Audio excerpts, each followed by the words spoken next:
Rally আয়োজন করেছেন জনাব জাহাঙ্গীর ভাই।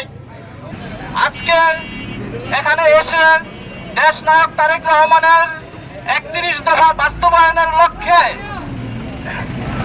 আমাদের নেত্রী মেহজাবিন লাখি আপার নেতৃত্বে মুরাপাড়া বাজারে আমরা একটা শোডাউন করে এখানে সবাই জড়িত হয়েছি। রূপগঞ্জের মানুষ লাখি আপার ডাকে এমন ভাবে সাড়া দিয়েছেন, এটা জনসমুদ্রে তৈরি হয়েছে।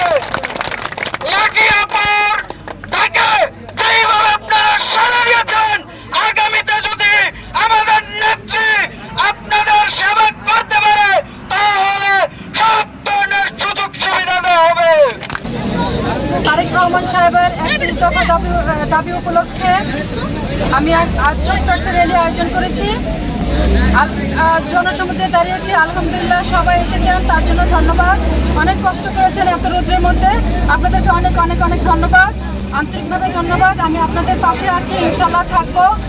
আমি আমাদের দেশের অর্থনৈতিক যোগাযোগ ব্যবস্থা ইনশাল্লাহ গড়ে তুলব, ইনশাল্লাহ সন্ত্রাস চালবাস মুক্ত রূপগঞ্জ করব।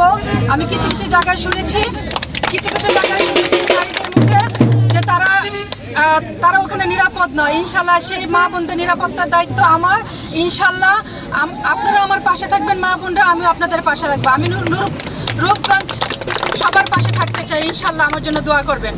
আর আমার ভাই এবং বোনেরা যারা এত কষ্ট করে আমার জন্য এসেছেন, আমি কখনো ভাবতে পারি নাই যে আমরা এইভাবে আপনারা আমাকে সাপোর্ট করবেন।